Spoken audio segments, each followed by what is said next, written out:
Good morning बच्चों। आज हम पढ़ेंगे पाठ 5 लौह पुरुष सरदार पटेल। तो ये आज हमारे हिंदी का पाठ 5 है और इसमें पहले हम देखेंगे नए शब्द। तो तत्कालीन यानी बच्चों क्या होता है, उस समय, जो समय चल रहा था यानी उस समय। तत्कालीन यानी उस समय। और सर्वसत्ता यानी पूर्ण प्रभुता प्राप्त। अन्यायी यानी पीछे चलने वाला, यानी किसी चीज का अनुसरण करने वाले को हम क्या कहते हैं, अन्यायी। जो किसी के पीछे पीछे कुछ सीखने के लिए चलता है उसको हम क्या कहते हैं बच्चों, अन्यायी।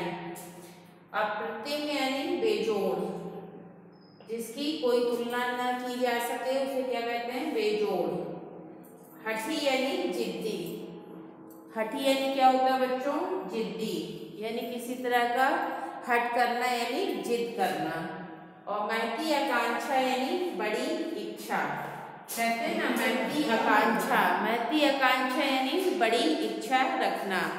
अब हम आपको पाठ समझाएंगे, ये लौह पुरुष सरदार पटेल। पहले आप नए शब्दों का अर्थ पढ़िए और उन्हें कॉपी में से नोट करिए, उसका अर्थ अच्छे से याद करिए, उसके बाद आप पाठ पढ़िए। तो विश्व के प्रमुख राष्ट्र निर्माताओं में बड़े सम्मान के साथ लिए जाने वाले नामों में सरदार पटेल का नाम अपना विशिष्ट स्थान रखता है। तो सरदार पटेल का नाम कैसा स्थान रखता है बच्चों, विशिष्ट स्थान, यानी एक प्रमुख स्थान सरदार पटेल का नाम रखता है। सरदार वल्लभ भाई पटेल का व्यक्तित्व असाधारण प्रतिभा का धनी, विशिष्ट बुद्धिमत्ता, अप्रतिम प्रशासनिक क्षमता तथा प्रतिकूल परिस्थितियों में भी सफलता के लक्ष्य को प्राप्त करने की अद्भुत क्षमता से युक्त था। यानी प्रतिकूल परिस्थिति यानी उनके अनुकूल परिस्थितियाँ नहीं भी होती थी बच्चों, तो जो लक्ष्य रखते थे उसे वो प्राप्त करने के लिए लगे रहते थे हमेशा। ये नहीं सोचते थे कि परिस्थितियाँ मेरे प्रतिकूल हैं, मैं इस लक्ष्य को प्राप्त कर सकूँगा या नहीं कर सकूँगा, इसके बारे में विचार नहीं करते थे और वो लक्ष्य को प्राप्त करने के लिए हमेशा लगे रहते थे। वे स्वभाव से अत्यधिक वीर, निर्भय, दृढ़ निश्चयी, परिश्रमी तथा लगनशील थे। तो कैसे थे बच्चे वो स्वभाव से, अत्यधिक वीर, निर्भय और दृढ़ निश्चयी, यानी जो प्रतिज्ञा करते थे उसे वह पूरा कर लेने वाले थे। इसी कारण उन्हें लौह पुरुष की संज्ञा प्रदान की गई है। इसीलिए सरदार पटेल को क्या कहा जाता है बच्चों, लौह पुरुष के नाम से जाना जाता है। सरदार वल्लभ भाई पटेल का जन्म 31 अक्टूबर 1875 को नाडी यार्ड गुजरात में हुआ था। कहाँ हुआ था बच्चों इनका जन्म, गुजरात में हुआ था। इनके पिता का नाम जावेर भाई तथा माता का नाम लाडबाई था। क्या था इनके माता का नाम, लाडबाई था। इन्होंने नडियाड हाई स्कूल से 1857 में मैट्रिक की परीक्षा उत्तीर्ण की। कब इन्होंने मैट्रिक की परीक्षा उत्तीर्ण की बच्चों, 1897 ईस्वी में इन्होंने मैट्रिक की परीक्षा उत्तीर्ण की। सरदार पटेल के विशिष्ट मानवीय गुण बचपन से ही प्रकट होने लगे थे। तो सरदार पटेल के जो थे बच्चों विशिष्ट गुण, कब से मानवीय गुण, बचपन से ही, जब वह छोटे थे तभी से क्या होने लगे थे, विकसित होने लगे थे। एक बार वो खेती के कार्य में सहयोग देने के लिए अपने पिताजी के साथ खेत गए, यानी वो खेती करवाने के लिए अपने पिताजी के साथ कहाँ गए बच्चों, खेत पर गए। पिताजी हल चला रहे थे, वे उनके पीछे अपना कार्य करते हुए पहाड़े भी स्मरण करते जा रहे थे। तो पिताजी क्या कर रहे थे, खेत में हल चला रहे थे और वो क्या कर रहे थे, सरदार पटेल पहाड़ा याद करते हुए चल रहे थे।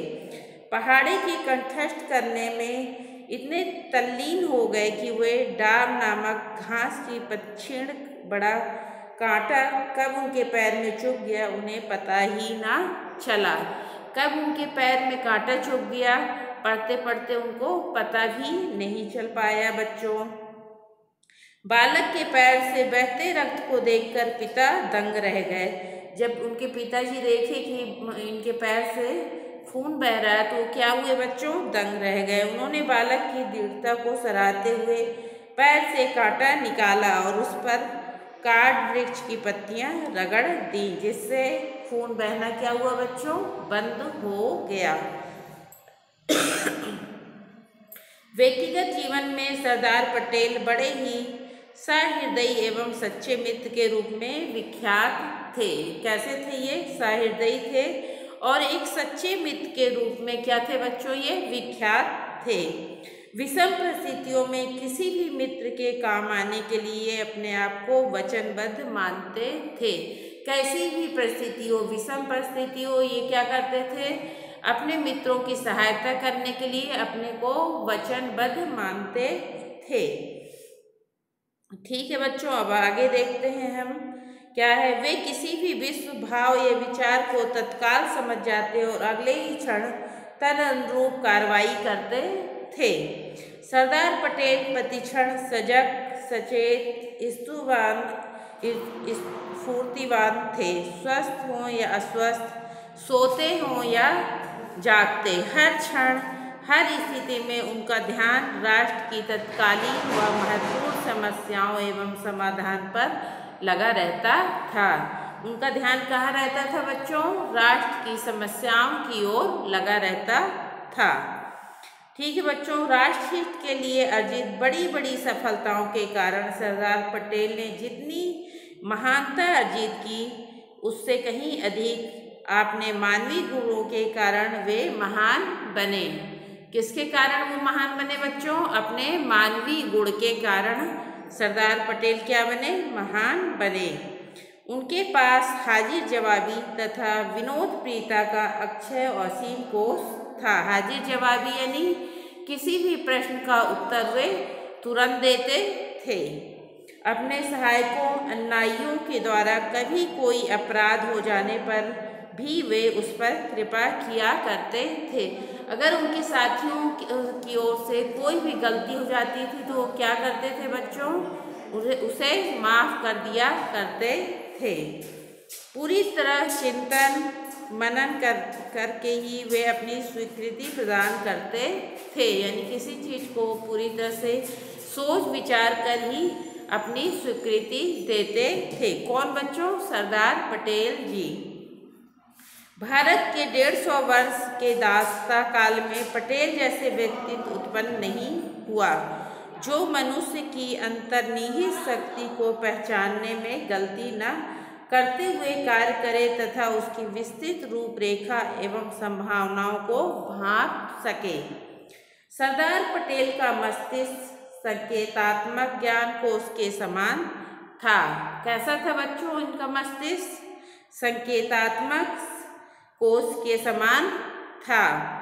ऐसा प्रतीत होता था मार्ग उनके मस्तिष्क में प्रत्येक बात अपनी सूची के अनुसार लेबल लगी हुई व्यवस्थित रखी रहती थी और अक्सर आते ही तत्कालीन निर्णय के साथ शीघ्रतापूर्वक प्रकट होकर अपना कार्य करती थी, किंतु किसी भी बिंदु को छूने की कहीं कोई संभावना नहीं रहती थी।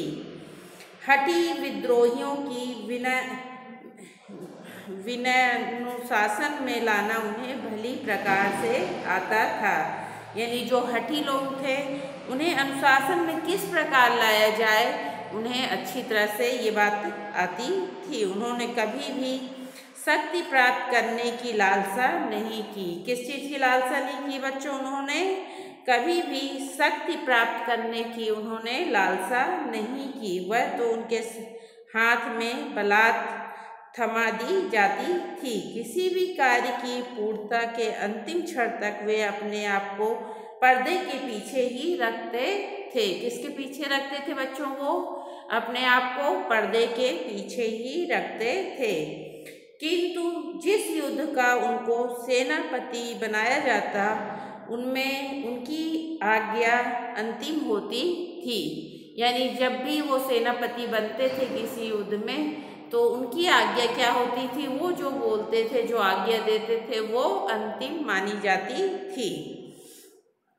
विरोधी व्यक्तियों अथवा दलों को निर्बलताओं को स्मरण रखकर वे अपने मस्तिष्क में सावधानी पूर्वक लेखा जोखा रखते थे। उसी के द्वारा वे अपने विरोधियों को पछाड़ दिया करते थे। किसके कारण वो पछाड़ दिया करते थे बच्चों?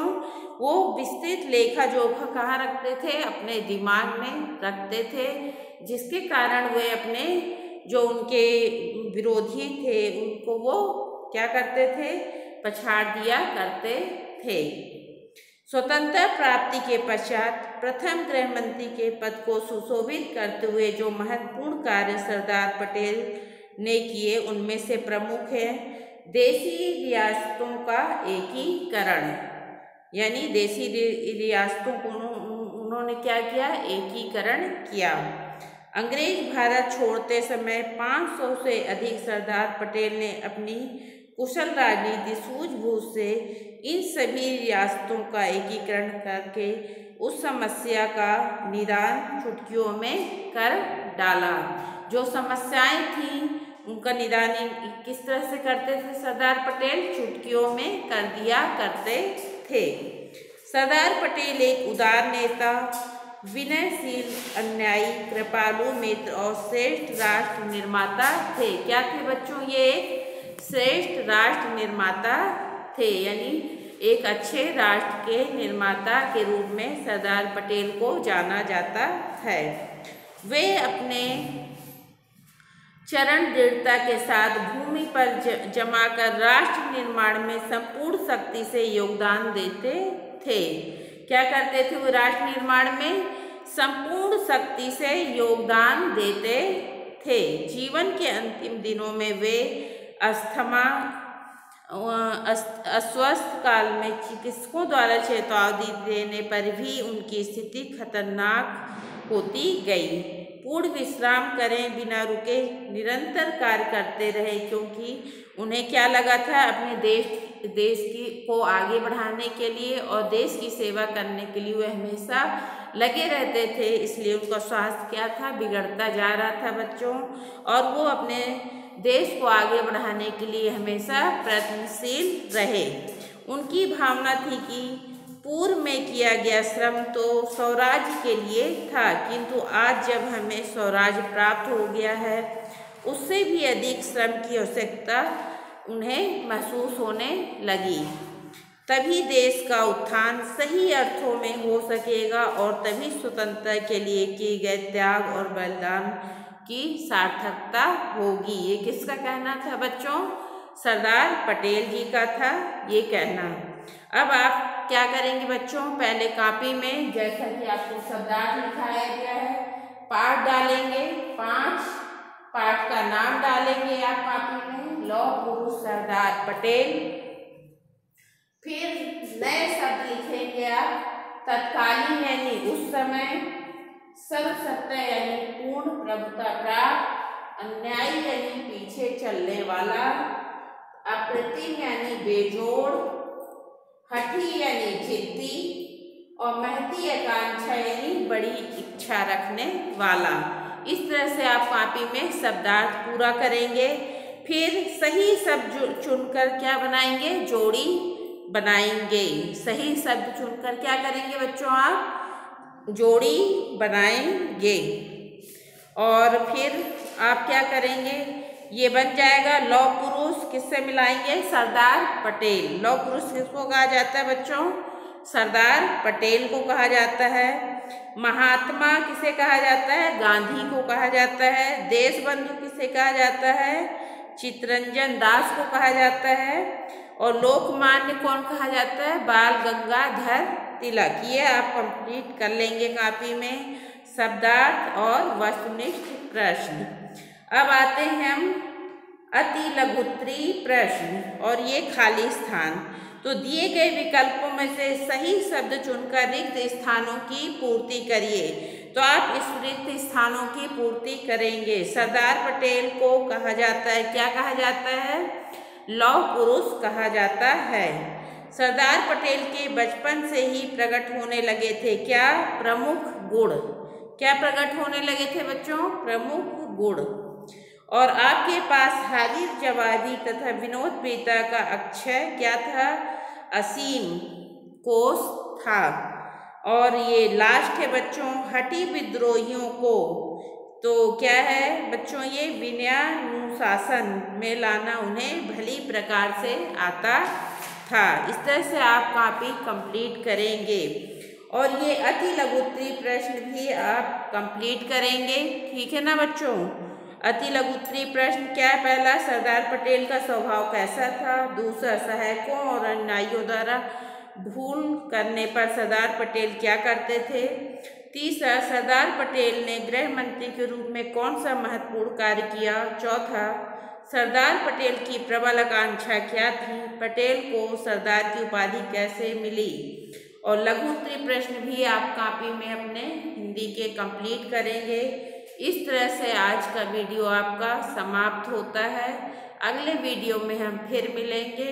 और जो आपका ये बचा है बच्चों, सही बर्तनी वाला गोला लगाइए, इसे हम कल करवा देंगे। एक वचन से बहुवचन बनाना भी कल करवाएंगे। और निम्नलिखित के ये सामने दर्शाए प्रत्यय लगाकर नए शब्द भी बनाना हम कल आपको सेंड करेंगे। इस तरह से आज का वीडियो यहीं समाप्त होता है बच्चों।